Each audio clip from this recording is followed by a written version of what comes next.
Bismillahirrahmanirrahim. La habbaradina bil Mustafa Rasulullah sallallahu alaihi wasallam wa ala alihi wa sahbihi wa sahbihi wa dzurriyyati ila jami'i hajatina. Syulillahi lahum wa lahal Fatihah. A'udzu billahi minasyaitonir rajim. Bismillahirrahmanirrahim. Alhamdulillahi rabbil alamin arrahmanir rahim maliki yaumiddin. Iyyaka na'budu wa iyyaka nasta'in ihdinas siratal mustaqim siratal ladzina an'amta 'alaihim ghairil maghdubi 'alaihim waladdallin amin. Bismillahirrahmanirrahim. Qala Syekhul Musannifu rahimahullahu ta'ala wa ataman naf'a bihi wa bi 'ulumi fid dharain amin. Bismillahirrahmanirrahim. Para santri kelas 3 Usta kita terusaken ngaos kitab Mabhati Awaliyah nggih. Ing mriki kita badhe ngaos masalah amr. Amr niku perintah.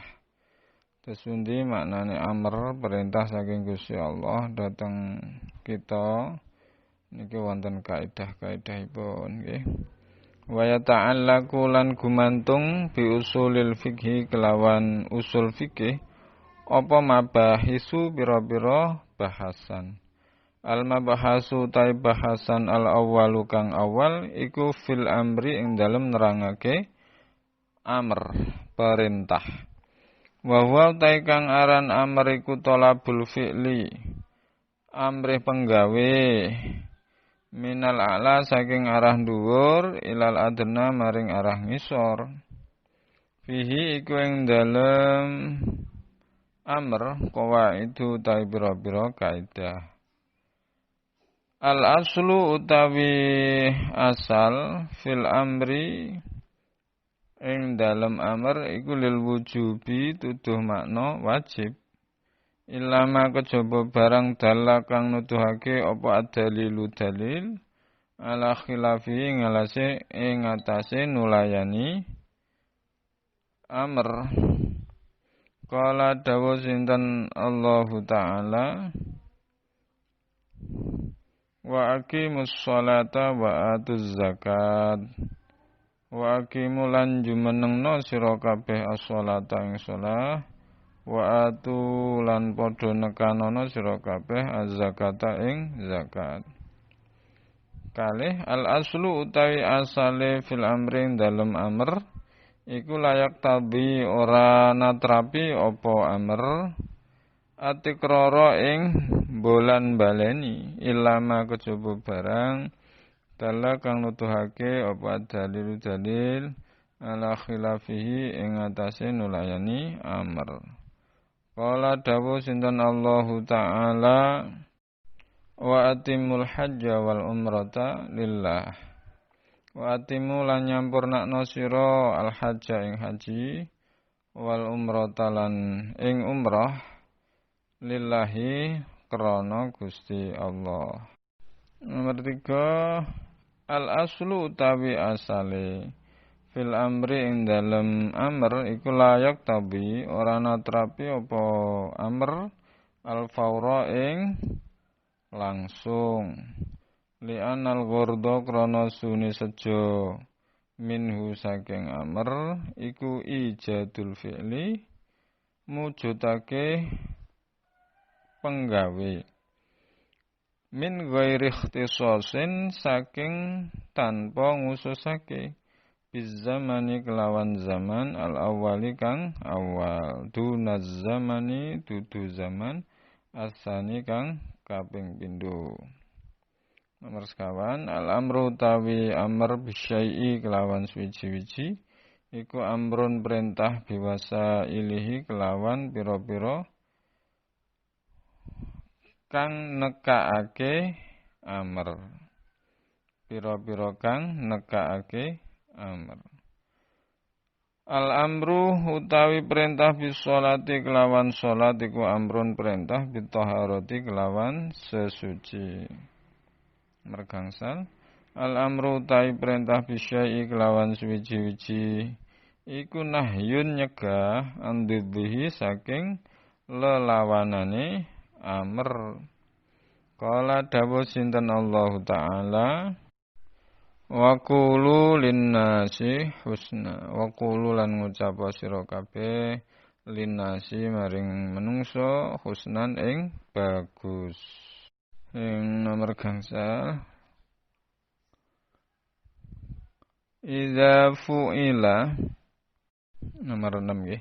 Idza fu'ila nalikane den lakoni apa al ma'muru bihi perkara kang den perintahake ala wajihi ing atase arahe makmur bi ing atase arahe makmur bi ya yakhruju mongko metu sapa al makmuru wong kang den perintah an uhdatil amri saking mongsone perintah wa idza adima mongko nalikane kasepen sapa syakhsu wong al ma'a ing banyu fatayammamu mongko tayamum fatayammama ngoten nggih fatayammama mongko tayamum sapa saksu fasalla mongko salat sapa saksu kharaja mongko metu sapa asaksu an uhdatil amri saking mongsone perintah fala qadha mongko ora ana qadha iku maujud alaihi ing atase saksu idza wajada nalikane nemu sapa syakhsu almaa ing banyu. Kula terjemahaken nggih. Pembahasan niki tentang al-amr, perintah. Amr atau perintah adalah tuntutan untuk mengerjakan dari atasan kepada bawahan. Dalam pembahasan amr ini terdapat beberapa kaidah. 1. Perintah pada dasarnya atau pada asalnya menunjukkan wajib, kecuali ada dalil yang bertentangan dengannya.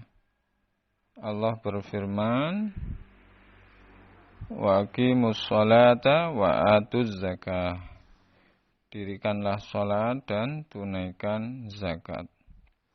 Nomor 2, perintah pada asalnya tidak memiliki makna pengulangan, kecuali ada dalil yang menunjukkan perbedaannya. Allah berfirman, wa atimul hajja wal umrata lillah. Dan sempurnakanlah haji dan umroh karena Allah. Nomor 3, perintah pada asalnya tidak memiliki makna untuk segera dikerjakan. Tujuan perintah adalah terwujudnya suatu pekerjaan tanpa adanya pengkhususan dengan waktu pertama. Nomor 4, perintah terhadap suatu berarti juga perintah terhadap hal-hal yang menjadi wasilah atau media timbulnya sesuatu itu. Contoh, perintah sholat berarti perintah untuk bersuci. Nomor 5, perintah terhadap sesuatu berarti larangan terhadap hal-hal yang berlawanan dengan sesuatu itu. Allah berfirman, wa qulu linnasi husna, dan ucapkanlah kata-kata yang baik kepada manusia. Nomor 6, ketika suatu perintah telah dilaksanakan sesuai dengan ketentuannya, maka orang yang dikenai perintah telah terbebas dari perjanjian amr atau perintah tersebut.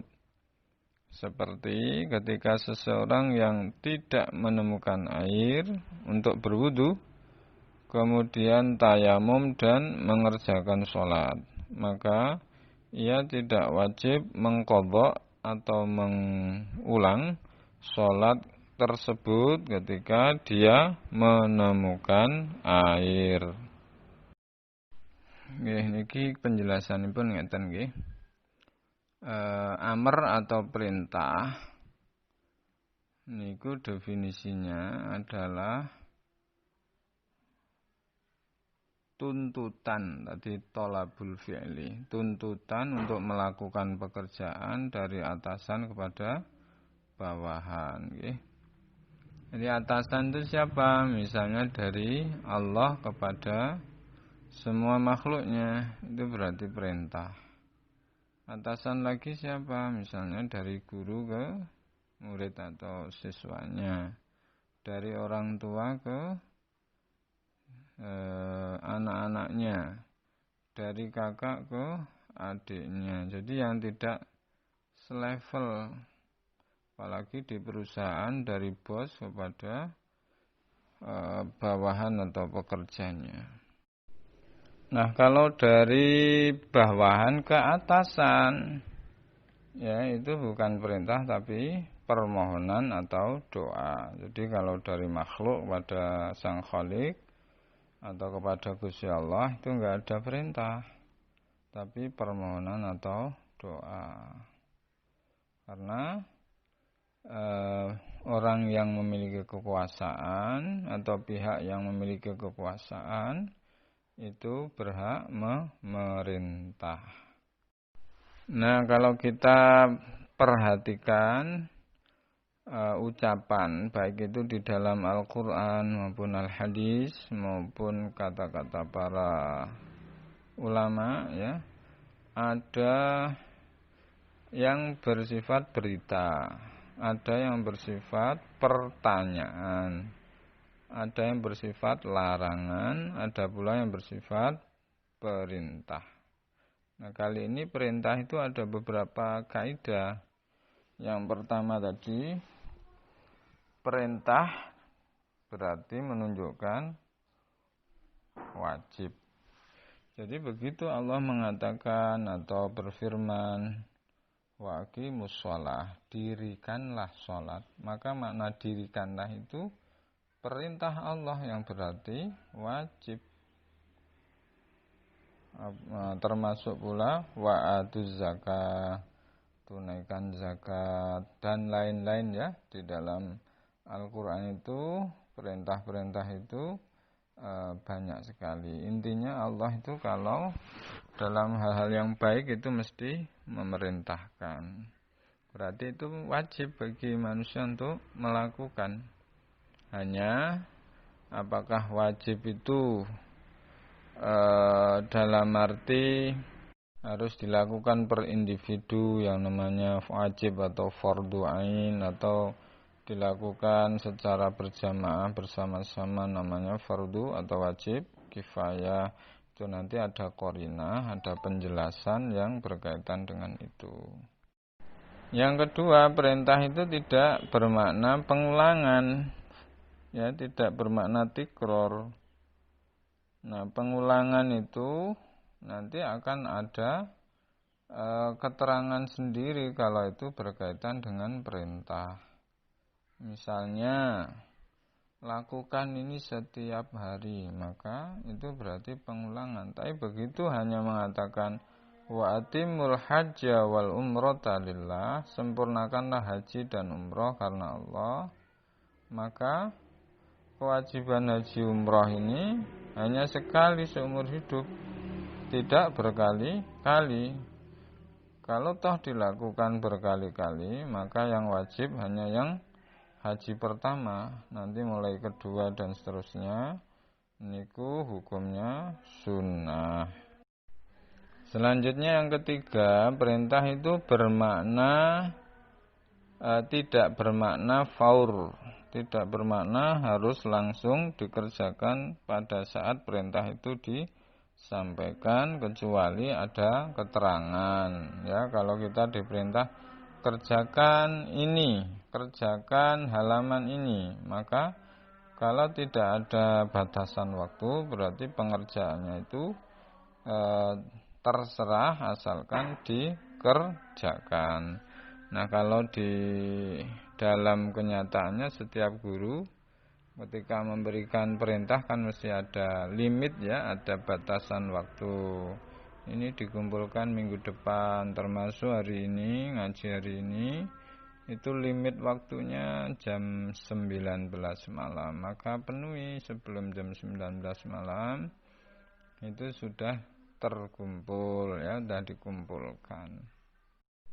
Yang keempat, perintah itu berarti juga perintah untuk memenuhi wasilah atau medianya. Di dalam kitab tadi disebut Allah memerintahkan sholat, maka itu juga berarti perintah untuk bersuci, perintah untuk berwudu. Karena apa? Syarat sah sholat itu adalah harus suci. Suci yang dimaksud itu hanya dengan cara berwudu kalau itu hadas kecil. Kalau hadas besar dengan mandi. Berarti kalau seseorang itu walaupun di dalam Al-Quran hanya berbunyi wa aqimus sholat, dirikanlah sholat. Nah, sholat yang sah kan harus bersuci, maka juga perintah pula untuk berwudu. Contoh lain ya dalam kegiatan kita, misalnya kalau hari Selasa dan Kamis kan Nabi ngajinya lewat Zoom gitu. Padahal perintahnya hanya mengikuti ngajinya Abi. Tetapi karena ngajinya Abi nggak bisa diikuti jika tidak menginstal program atau aplikasi Zoom meeting itu, maka berarti membuka atau menginstal di HP masing-masing aplikasi Zoom itu menjadi wajib pula, karena tanpa itu tidak bisa mengikuti pengajian dengan cara Zoom. Selanjutnya yang nomor 5, perintah juga berarti larangan terhadap hal yang berlawanan dengan perintah itu ya. Contohnya sangat jelas ya, kalau kita diperintah oleh Allah wa qulu linnasi husna, katakanlah kepada orang itu dengan yang baik-baik saja, maka berarti larangan untuk mengatakan yang buruk. Kalau kita dilarang untuk menyakiti orang lain, maka berarti wajib pula untuk berbuat baik kepada orang lain, dan seterusnya. Nah, termasuk nanti di era new normal ketika masuk pondok, itu aturan semua santri di seluruh Indonesia ya, yang memulai pendidikannya di pesantren masing-masing, ketika sudah masuk ke pondok dengan persyaratan yang ditentukan ya, ada surat dokter, ada keterangan karantina, ada izin orang tua, dia sudah dinyatakan bersih atau tidak terdapat penyakit-penyakit tertentu termasuk corona, maka ketika sudah masuk ke pondok ini harus berada di pondok. Berarti kalau tidak berada di pondok itu namanya melanggar peraturan ya. Ini perlu difahami, kalau aturannya harus berada di pondok, maka berarti tidak boleh keluar. Nah, yang terakhir, ketika perintah sudah dilaksanakan, maka orang itu berarti sudah terbebas dari tuntutan.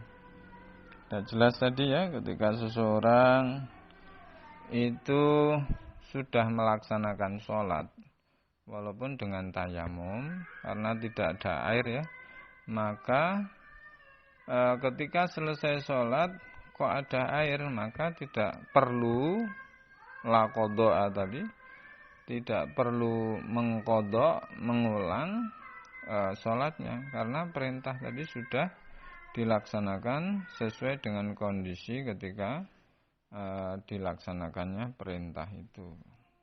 Ya, para santri, ini keteranganipun tentang amar nggih. Intinipun apa? menawi kita diperintah oleh Allah, oleh Rasulullah, dan itu bersifat wajib, maka mari kita lakukan ya sesuai dengan tuntutan atau bentuk perintah itu ya. Jangan sampai kita melanggar, sebab napa?